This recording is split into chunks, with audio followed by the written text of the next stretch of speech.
There was an article in the Wall Street Journal about a month ago that was titled "Bush and Lincoln" by Newt Gingrich. And in the article, he wrote about the dilemma facing Abraham Lincoln in 1862 during the Civil War, and pointed out that there were three factions at that time in the Union. There were those who believed that we should just let the South go and not bother about it, it doesn't matter. There were those who believed that, yes, the South must be defeated, but the Union has enough troops and enough resources to do it. Then there was a third faction. The third faction believed that this was the greatest crisis to ever face the United States.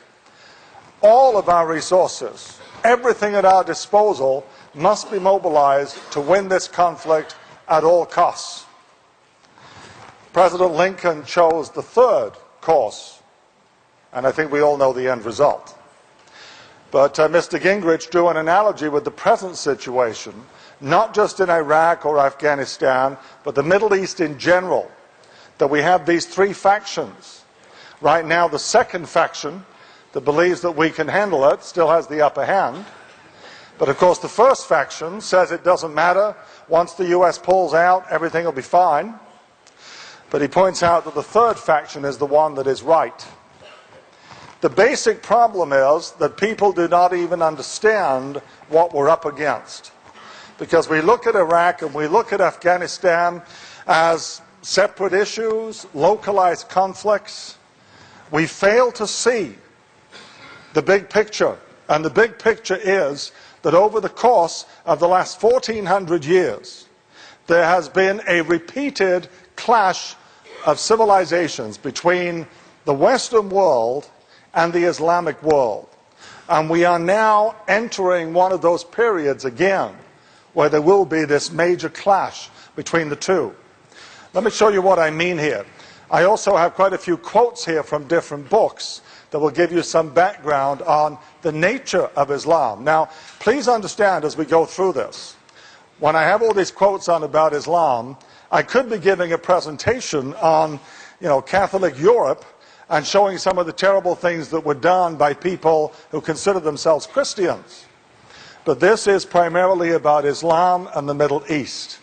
And we need to understand the nature of what we are up against when it comes to this general problem of resurgent Islam. Here's a quote from a book called Islamic Imperialism. Imperialism is where one nation or one force wants to impose its will on others. This book is by a man called Ephraim Karsh, who is the head of the Mediterranean Studies Department at London University.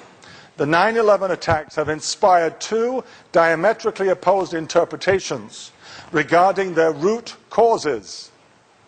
Again, there's the book and the details of the book. According to the first school of thought, the attacks were the latest salvo in the millenarian clash of civilizations between the worlds of Islam and Christendom. This is one faction. Not so, argues a vast cohort of academics, journalists, writers, and retired diplomats.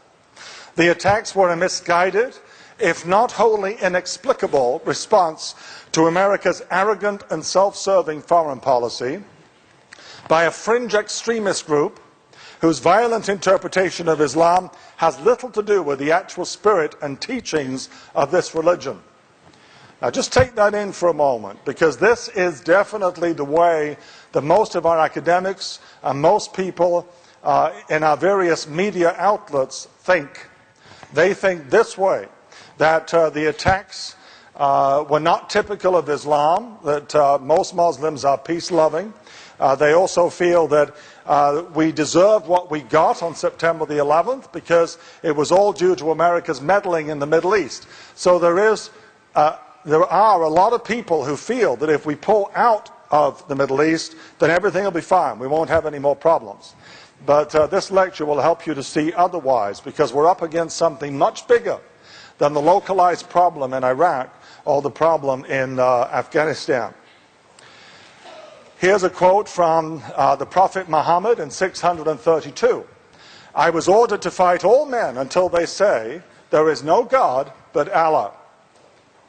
Again, just think that through. I was ordered to fight all men until they all yield to Islam, the religion of Islam, which means submission. Islam means submission. And this has been an expansionist religion ever since the beginning. Muhammad started receiving his visions in 610 AD. He died in 632. The religion really took off in the last 10 years of his life.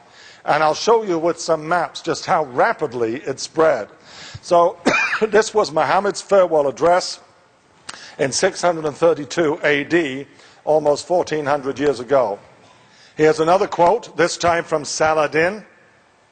Saladin drove the Christian forces out of the Middle East during the Crusades in January 1189. Saladin came from the same town of Tikrit that Saddam Hussein comes from. And you'll see in this the continuity in history. This is what Saladin said about the Christian forces. And by Christian I mean Catholic forces, because that's all there was at that time. I shall cross the sea to their islands to pursue them until there remains no one on the face of the earth who does not acknowledge Allah. Here's another one, more recent, from 1979, the Ayatollah Khomeini. We will export our revolution throughout the world until the calls, there is no God but Allah, and Muhammad is the messenger of Allah, are echoed all over the world. Recently, Amir Tahiri, who was the editor of Iran's biggest selling newspaper, and who eventually had to flee the country, was interviewed on the Wall Street Journal's editorial program on television on Fox News on a Saturday night. It's a program put together by the Wall Street Journal. And he was asked by the interviewer, the interviewer said, are we on the verge of World War III? He came right back with, World War III began in 1979 with the Iranian Revolution, because that was the first triumph of Islamic fundamentalism in our era. And Islamic fundamentalism has been spreading since 1979. And that is so true, and it keeps on spreading. The latest country to fall to the fundamentalists is Somalia. But now it looks also as if Iraq could fall to the fundamentalists. And Afghanistan also, although we were able to remove the Taliban from power after September the 11th, they now seem to be coming back in various regions of Afghanistan. Islamic fundamentalism is a force whose time seems to have come. And we see this force spreading gradually. And this was the Ayatollah Khomeini, the leader of the Iranian Revolution in 1979. A revolution that established a theocracy. Here's one from somebody who's more familiar to you all, Osama bin Laden, 2 months after September the 11th. I was ordered to fight the people until they say there is no God but Allah and his prophet Muhammad. I might just mention here that Osama's followers see him as somewhat similar to Muhammad in this respect. Muhammad had a vision in which it was revealed to him that he would bring down the two greatest empires in the world, which at that time were the Persian and the Byzantine empires. And within a few years of his death, both of these empires were defeated, and eventually both fell to the forces of Islam. And Osama bin Laden's followers claim he had a similar dream in the 1980s, that he would defeat that he would bring down the two greatest powers in the world. Of course, the Soviet Union collapsed as a direct result of the efforts of the Taliban, which at that time included Osama bin Laden in the 1980s, against the Soviet Union. And of course, the dream is to bring down the United States, and they believe that they can